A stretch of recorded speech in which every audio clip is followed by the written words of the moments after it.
ஜெய் ஸ்ரீ மாத்திரை நமக. ஜெய குருதத், ஜெய குரு பரசுராம். நமஸ்காரம்.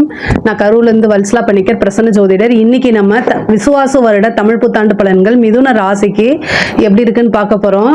இந்த விசுவாசு வருடம் தமிழ் புத்தாண்டு என்னைக்கு பிறக்குது அப்படின்னா 14/4/2025 திங்கட்கிழமை, பிரதமை திதி, கௌளவ கரணம், சுவாதி நட்சத்திரம், துலா ராசியில இந்த வருடம் பிறக்குது. இந்த வருடம் மிதுன ராசிக்கு ரொம்ப ரொம்ப நல்லா இருக்கு. ஏன்னா உங்க ராசிக்கு குரு வராரு, 10ஆம் இடத்துல சனி, அப்புறம் ராகு 9ஆம் இடத்துக்கு வர போறாரு. அதுக்கு அப்புறம் கேது 3ஆம் இடத்துக்கு வரப்போகுது. முக்கியமான கிரகங்கள் 3 கிரகங்களுடைய பெயர்ச்சிகளும் இருக்கு. அதனால உங்களுக்கு ரொம்ப ரொம்ப நல்லதுதான். தொழில மிகப்பெரிய லெவல்ல உங்களுக்கு வளர்ச்சி தாங்க. தொழில் ஸ்தானத்துல சனி வராரு. அதே மாதிரி உங்களுக்கு சுக்கிரன் இருக்குது. சுக்கிரனும் பாத்தீங்கன்னா இந்த வருடம் பிறக்கும் போது சுக்கிரனும் அங்க இருக்கு. அதுக்கப்புறம் அவர் மாறிடுவாரு.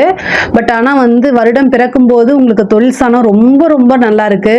தொழில மிகப்பெரிய லெவல்ல உங்களுக்கு வெற்றி தான். சனி எந்த இடத்துக்கு வராரோ அந்த இடத்த ஸ்தானத்தை பொறுத்த வரைக்கும் உங்களுக்கு தொழில் ஸ்தானம் ரொம்ப ரொம்ப ஸ்ட்ராங்கா இருக்கு, அற்புதமா இருக்கு. தொழிலை பொறுத்த வரைக்கும் நீங்க நினைச்ச காரியங்கள் எல்லாமே வெற்றி. சனி உங்களுக்கு 10ஆம் இடத்துக்கு வராரு. 10ஆம் இடம் தான் தொழில் ஸ்தானம். இந்த தொழில் ஸ்தானம் என்னன்னா உங்களுடைய ராசியை பொறுத்த வரைக்கும் அவர் பாக்கியாதிபதியை தொழில் ஸ்தானத்துல உட்கார்றது தொழிலை பொறுத்த வரைக்கும் நல்ல விருத்தி தான் பண்ணுவாரு. சனி எந்த இடத்துக்கு வராரோ அந்த இடத்த விருத்தி பண்ணி விடுவாரு. அதனால தொழில் ஸ்தானம் மிகப்பெரிய லெவல்ல யோகம் அப்படிங்கிறது தான். அதாவது புதுசா தொழில் ஸ்டார்ட் பண்ணலாம் அப்படின்னா இந்த டைம் உங்களுக்கு ரொம்ப ரொம்ப நல்ல டைம் தான். ஆனா உங்களுடைய ஜாதகத்துல என்ன தசாபுத்தி போகுது, உங்களுக்கு தொழில் ஸ்தானம் எப்படி இருக்குங்கிறத பார்த்துட்டு ஸ்டார்ட் பண்ணிக்கோங்க. ஆனா தொழிலை பொறுத்த வரைக்கும் நல்ல வளர்ச்சி அடையக்கூடிய காலகட்டமாக தான் இந்த இது இருக்குது. அவர் 4ஆம் இடத்தை பார்க்கிறாரு. உற்பத்தி சார்ந்த தொழில்களுக்கு சனி 4ஆம் இடத்தை பார்க்கிறாரு. உற்பத்தி சார்ந்த தொழிலுக்கு ரொம்ப ரொம்ப சூப்பர். அப்புறம் என்னன்னா ராகு 9ஆம் இடத்துக்கு போறாரு. அதே மாதிரி குரு 9ஆம் இடத்தை பார்க்கிறாரு. உங்களுடைய ராசியில குரு 9ஆம் இடத்தை பார்க்கறதுனால நீண்ட தூர பிரயாணம், தொழிலுக்காக நீண்ட தூர பிரயாணம் பண்ணணும். சிறு சிறு அலைச்சல்கள் இருக்கும். ஒரு சிலர்லாம் இப்போ இருக்கக்கூடிய சிலருக்குலாம் தொழில ஒரு இடத்துல இருந்து இன்னொரு இடத்துக்கு ஷிஃப்ட் பண்றதுக்கு உண்டான அமைப்புகள் இருக்கு. தொழில் ஸ்தானத்தை வேற இடத்துக்கு மாத்துறதுக்கு உண்டான விஷயங்கள்லாம் நடக்கும். அதே தொழில் ரீதியா வெளிநாடு, வெளிமாநிலம், வெளியூர் போகிறதுக்கு உண்டான அமைப்புகளும் இருக்கு. புதுசா தொழில் மாறுறதுக்கு உண்டான அமைப்புகள் இருக்கு. ஏற்றுமதி இறக்குமதி சார்ந்த விஷயங்கள், உற்பத்தி சார்ந்த தொழிலுக்குலாம் இது ரொம்ப ரொம்ப சூப்பரா இருக்கு. குருவும் உங்களுக்கு நல்ல ஸ்தானத்தை பார்க்கிறாரு. உங்களுடைய ராசிக்கு 5ஆம் இடத்தையும் பார்க்கிறாரு, 9ஆம் இடத்தையும் பார்க்கிறாரு, 7ஆம் இடத்தையும் பார்க்கிறாரு. அப்ப என்ன அப்படின்னா உங்களுக்கு நல்ல பார்ட்னர்ஸ் கிடைப்பாங்க. மெயினா தொழிலுக்காக உங்ககிட்ட உழைப்பு இருக்கு, ஐடியாஸ் இருக்கு. ஆனா பொருளாதாரம் இல்ல உங்களுக்கு அப்படின்னா ஒர்க்கிங் பார்ட்னராக நீங்களும் அதே மாதிரி முதலீடு செய்யக்கூடிய பார்ட்னர்ஸும் உங்களுக்கு உறுதியாக கிடைப்பாங்க. எந்த வகையிலாவது இல்ல உங்ககிட்ட காசு பணம் இருக்கு ஆனா அதுக்காக டைம் ஸ்பெண்ட் பண்ண முடியல அப்படின்னா ஒர்க்கிங் பார்ட்னரும் கிடைப்பாங்க. அதாவது பார்ட்னர்ஷிப் இடத்தை குரு பார்க்கறதுனால உங்களுக்கு நல்ல பார்ட்னர் அமைறதுக்கு உண்டான அமைப்பு இருக்கு. ஆல்ரெடி நீங்க பார்ட்னர்ஷிப் போட்டிருந்தீங்க அப்படின்னா சனியோடைய பார்வை இருக்கனால அந்த பார்ட்னர் விலகி போறதுக்கு உண்டான அமைப்பும் இருக்கு. 2 அமைப்புமே இருக்கு. பழைய பார்ட்னர் போறதுக்கும் புதுசா பார்ட்னர் வரதுக்கு உண்டான அமைப்புமே நடக்கும். ஏன் 2 விஷயம் சொல்றேன்னா மிதுன ராசினாலே எல்லாமே 2ஆ நடக்கிறதுக்கு உண்டான வாய்ப்புகள் இருக்கு. மிதுன ராசி விளையாட்டுத்தனமாக இல்லாம கொஞ்சம் சின்சியரா நீங்க முயற்சி பண்ணீங்க அப்படின்னா உங்களுடைய லைஃப்ல செட்டில் ஆகக்கூடிய அமைப்புகள் இந்த வருடம் இருக்கு. என்னன்னா 10 நல்ல கிரக நிலைகள் ரொம்ப நல்ல பொசிஷன்ல இருக்குங்க. அதாவது 9ஆம் இடத்துல ராகு வரதுனால ரொம்ப நல்லா இருக்கு. அதாவது 3ஆம் இடத்துக்கு கேது 3ல இருக்கணுங்க, 12ல இருக்கணும்.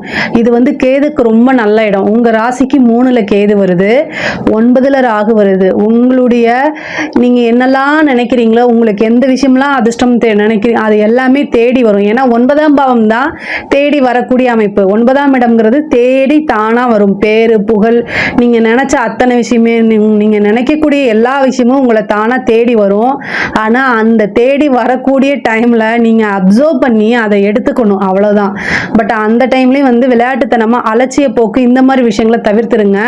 இந்த குரு உங்களோட ராசிக்கு வரும்போது நீங்க ஒரு இடமாற்றம் பண்ணியே தீரணும். இல்லைன்னா ஒரு சின்ன ஏமாற்றத்தை சந்திக்கிறதுக்கு உண்டான அமைப்பு இருக்குது. வெளிநாடு போகக்கூடியது, வெளிமாநிலம் போகக்கூடிய அமைப்புகள்லாம் இருக்கு. ஆனா அதுக்கெல்லாம் நீங்க யோசிக்காம டக்கு டக்குன்னு போயிட்டு வரணும்.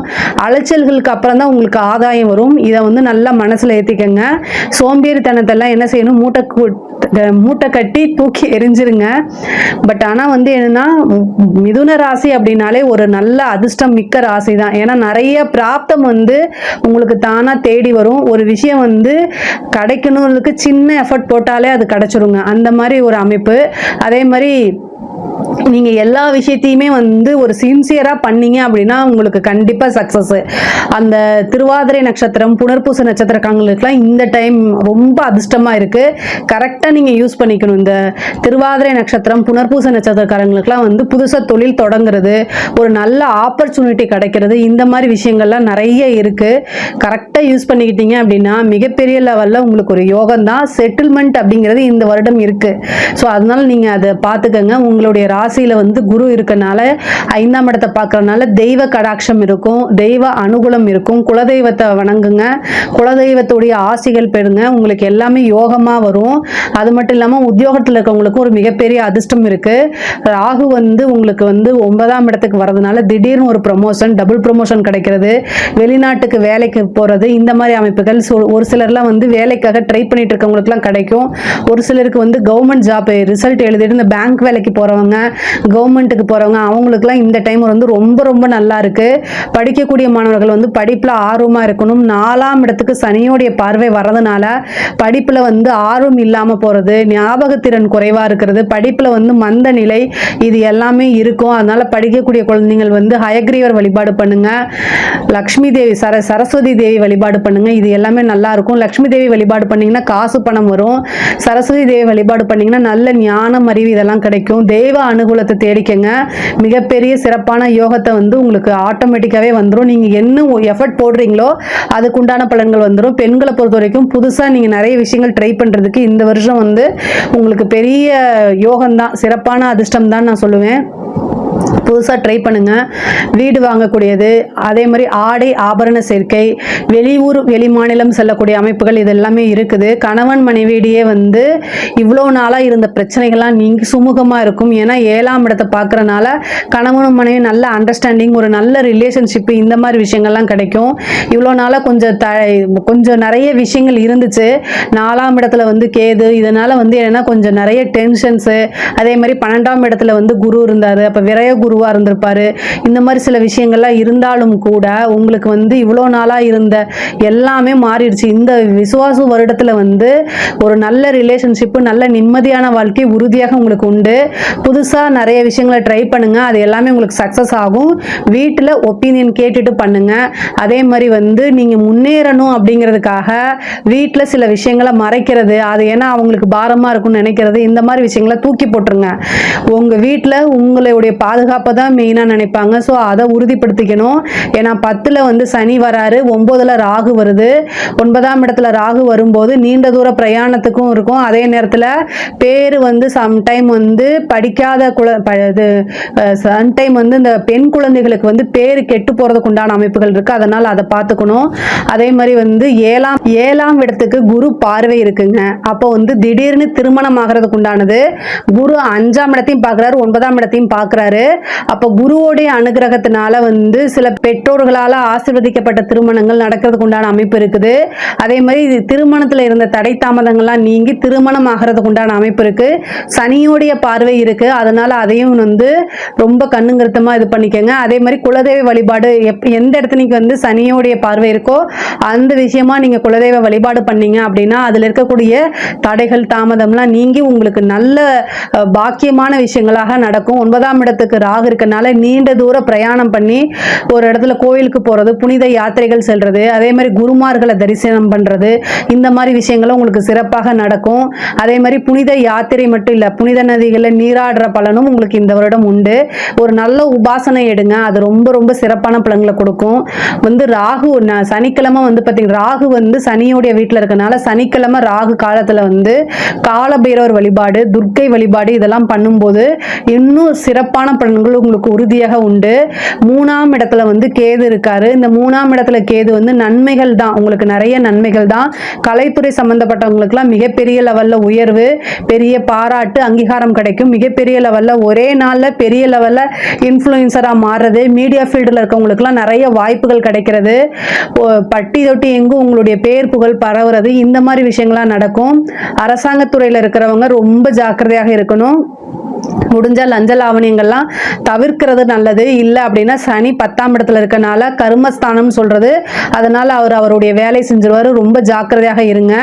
அதே மாதிரி அரசாங்க வேலைக்காக வெயிட் பண்ணிட்டு இருக்கவங்களுக்குலாம் இந்த 10ஆம் இடத்துல இருக்கக்கூடிய சனி வந்து உங்களுடைய கடுமையான உழைப்புக்கு பக்கபலமா இருந்து நல்ல பலன்களை உறுதியாக கொடுப்பாரு. 3ஆம் இடத்துல வந்து இருக்கக்கூடிய கேது கம்யூனிகேஷன்ஸ், இன்டர்வியூ அட்டெண்ட் பண்ற மாதிரி அமைப்புகள் இருக்கு. உறுதியாக கவர்மெண்ட் ஜாப்பை நீங்க எதிர்பார்க்கலாம். ஏன்னா 4ஆம் இடத்துக்கு சனியோடைய பார்வை இருக்கனால, பதவி ஸ்தானத்துக்கு இருக்கனால அந்த அமைப்பு வீடு வண்டி வாகனங்கள் வாங்கக்கூடிய அமைப்பு இருக்குது. அதுக்கு கடன் வாங்கி வாங்கக்கூடிய அமைப்புகளும் இருக்கு. அதே மாதிரி வந்து காதல் சம்பந்தப்பட்ட விஷயங்கள்ல வந்து சம்டைம் வந்து ஒரு சிலருக்குலாம் பிரேக்கப் ஆகுறதுக்கு வாய்ப்பு இருக்கு. பொதுவாகவே வீட்டில் ஒரு விஷயங்களை வந்து சொல்லி பர்மிஷன் வாங்கி பண்ணுங்க, அதுதான் நல்லது. அதே மாதிரி நீங்க எங்கேயாவது போறது, கம்யூனிகேஷன் சம்பந்தப்பட்ட விஷயங்கள் எல்லாம் ரொம்ப கவனமாக இருந்துக்கிறது நல்லதுங்க. தாயாருடைய உடல்நிலையிலும் தேக ஆரோக்கியத்திலும் கட்டாயம் கவனம் தேவை. 10ஆம் இடத்துல வந்திருக்கக்கூடிய சனி வந்து ஒரு கருமம் செய்யக்கூடிய அமைப்பு மிதுன ராசிக்காரங்களுக்கு இருக்கு. தாயாருக்கு உடல்நிலையை பார்த்துக்கங்க. ஏன்னா குருவும் வந்து பாதகாதிபதியா போறாரு உங்க ராசிக்கு. அப்போ சந்திரன் மேல வரும்போதும் சரி, சனி 4ஆம் இடத்தை பார்க்குது. மிதுன ராசிக்காரங்க சனி 10ஆம் இடத்துல வந்து கர்மஸ்தானத்துல இருக்காரு.